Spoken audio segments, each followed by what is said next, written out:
Good morning and welcome to Crawl or No Crawl. This is Carolyn Holzman. Today is August 1st. So what I want to the message today is rollbacks. Okay.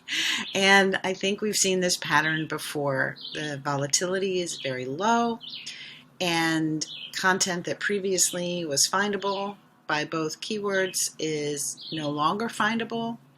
But in Search Console, there very definitely says they're indexed. So I think what we're seeing right now will be explained further when I show you the interplay between the bots, the Google bots.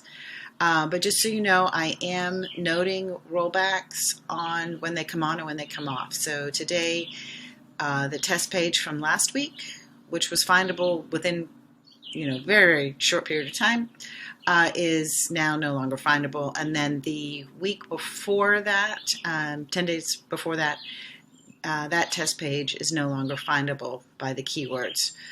So I still have a number of, mentioned yesterday, test pages that have never been indexed, and yet they show indexed in Search Console.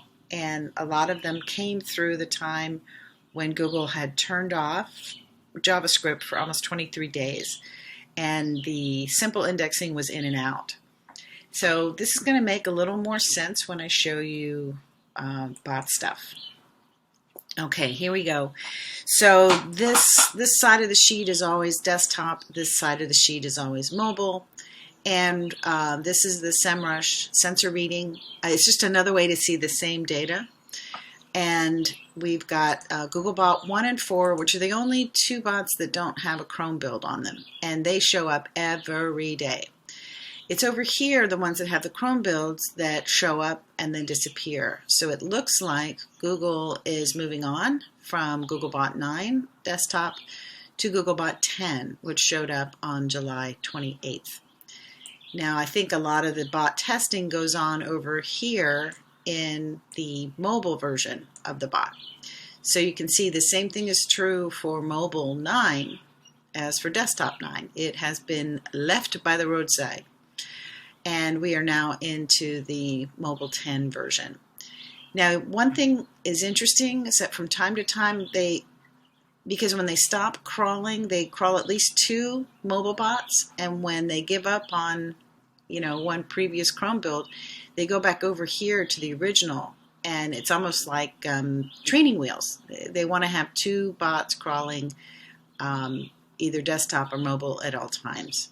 The mobile is the one that typically does the discovery crawls, the new content. Desktop is what does the refresh rendering. And I have news on that because that, I believe, is partially the new bots. I think as they're testing them, they do roll back to see if they get the same sort of sort order maybe, or if they're catching what they expect to catch. Also, refresh rendering, that is content that is previously indexed and no longer findable, and then it comes back. And so this is a very common phenomena. We don't talk about it very much. Everybody likes to think, oh no, my page has been penalized. And I don't think it is penalized directly. I think it's just happens to get caught in the net when they're testing. But typically all of that comes back. So in terms of the refresh rendering, I also want to let you know that I have probably over a dozen, probably close to 2 dozen pages that I'm tracking that I've made some edits on. These are live field pages for real terms, real businesses. And I'm finding the normal refresh rendering, which takes a short period of time, seems to be slow during these times when they start adding bots in and shifting them around. So if you're experiencing that, take heart. It's not you. All right, that's it for today, and I'll see you tomorrow.